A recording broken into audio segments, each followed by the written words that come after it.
Well, hello. This is for air for the first week of September. This is a general reading, so it may or may not resonate with everybody, but it will definitely resonate with somebody.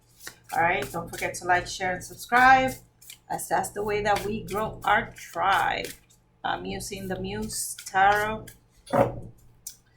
for day, and then we'll see how I feel if what other deck I bring in.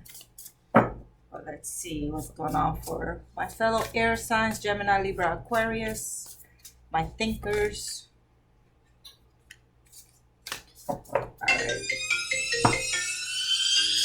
hold on. All right, sorry about that. Like always, when I'm not doing anything, you guys already know. But anyway, all right, let's see what's going on. I'm a Libra sun, so let's see. My air for the first week of September. All right.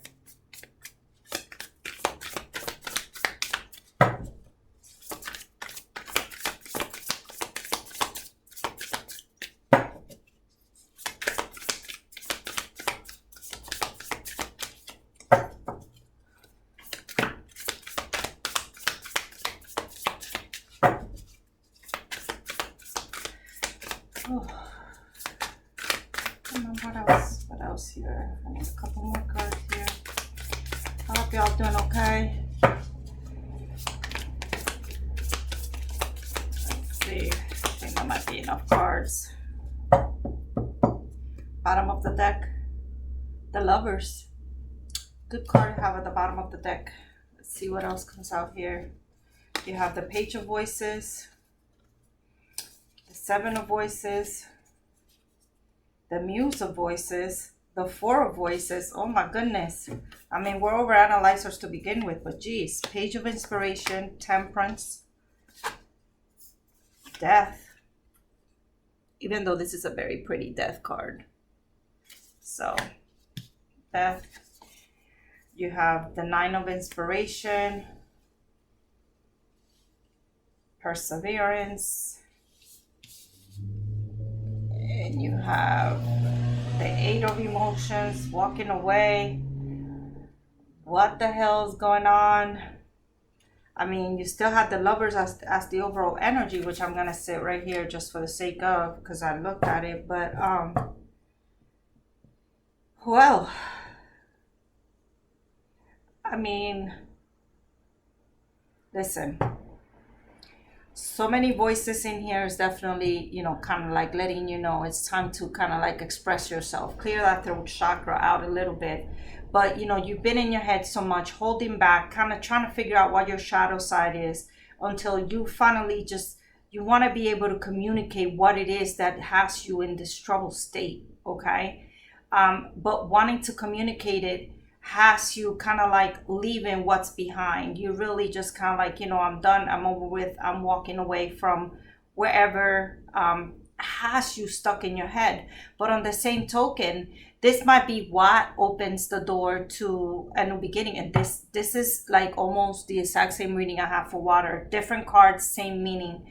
It's all about finding that balance, finding your voice, letting go of what no longer serves you so that new things could be born and come about it, right? And in this particular case, because of the voices being so like prominent right now, I want to say that it has to do with your thought process. Let go of old patterns so you could come on to new ones, okay? And with the Nine of Inspiration, like I said, being very perseverant, it's going to take some work for you to do that, for you to kind of break those habits. It's time to break those cycles, all right? And you also have, like I said, not only, it's a thought and communication dominated reading for me, because Temperance is all about that, finding that balance. So find, the way that you want to say what it is that you want to say without maybe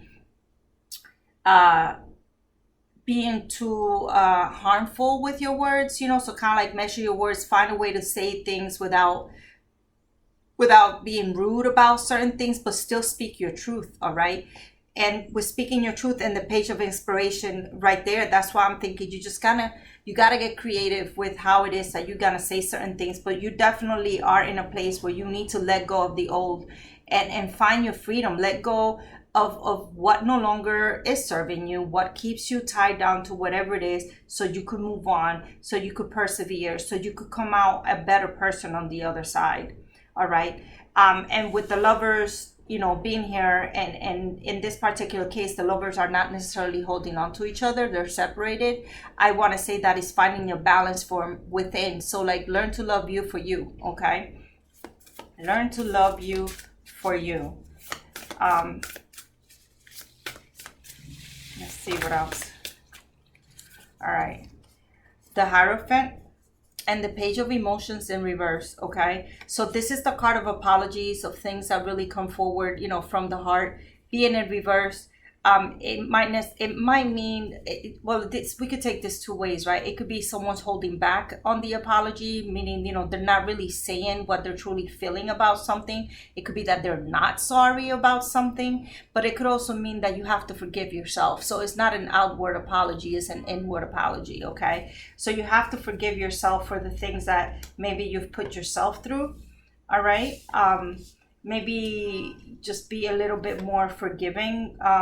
But then you have the Hierophant, which is, you know, the higher learning, your higher self, the things that come from a different place. Okay, this is, you know, it's all about the norms, the like the societal expectations, the religious things, you know, not necessarily, it's almost like the things that are expected of you. Okay, so I mean, this is having these three cards here at the end, because for whatever reason, that's how I felt like they needed to go. It's almost like you're sabotaging your situations. Your thoughts are being more harmful than good. Okay? But you have to be patient with yourself. You have to be able to accept things for what they are, and really be able to express what it is that you're feeling in a very direct, but like I said before, non-rude way, right? You're not out to harm people. You just want them to listen to you, to see what it is that you're trying to communicate. So be gentle with yourself, and maybe expressing these things would actually be what gets you into a higher level in your relationship. So if it's a relationship with yourself, obviously you start to feel better. You'll get going in the direction that spirit wants you to go. If it's a relationship with somebody else, and you're able to let go of these patterns, of these vicious cycles that you think everybody's lying to you, when, you know, these things are all in your head. Okay, that'll take your relationship to the next level. So you're the culprit right now. I don't know how else to say that, but to say it, right? You're the culprit. You're that person. So let me see what the vice versa has to add. Just because, you know, this being an inner and an outer self deck, I think is appropriate for additional information on this reading for the first week of September. Okay, let me see. All right, I think that's good enough. I don't feel like going anymore. Well, sitting there was the Ace of Cups, okay? And she's offering her love to you. You know, she's sitting there very, you know, very pretty, holding that cup for you. You know, kind of like, here's the chalice of loves. You know, like, full of emotion, peaceful emotion. If you could get yourself together, if you could get that together, I feel like, oh, here's the Lovers again, okay? So, in this case, it's your inner self. See, this is what everybody sees, right? This is what you see, what you feel. So it's important to get going in the right direction. Sorry about that again. But all right, so the Lovers being on the internal side. So it's all about not only loving yourself, but finding that peace, finding that balance again. You know, the fire is gone, the angel is gone, the judgment part is gone. So it's just you and your partner at this point. So I really do feel like the more you look within, the more that the peace is gonna reflect on your outer world. You also have the Nine of Pentacles for the inner world. So it's another one of these things, like, although you might want to be by yourself, you may not be by yourself. So, but don't forget that it's always your choice, right? Whether you want to allow someone allow someone into your space or not, that's completely up to you. All right. But You also have the Eight of Wands, fast communication card, right? You're gonna get news about something. Maybe if you're expecting to hear about something, you're gonna hear about it sooner rather than later. It could also show movement. So like whatever was in your way, maybe whatever was in your head, it's kind of like giving way to let new things flow. And you know, with the Nine of Swords, it's also one of those things where you're no longer feeling anxious about something, right? But you could identify what those somethings are. So maybe, like I said before, it just goes along with the theme. Once you handle your thoughts, once you get a grip on what you think is really bothering you, things are just gonna start flowing in the direction where you want them to go. Whether that's by yourself or with someone else, that's completely up to you. But you have to remove the blockage that's keeping you stuck. All right, so that's all. Like I said, I hope it helps somebody. It's not gonna help everybody, but I'll see you on the other side. Peace.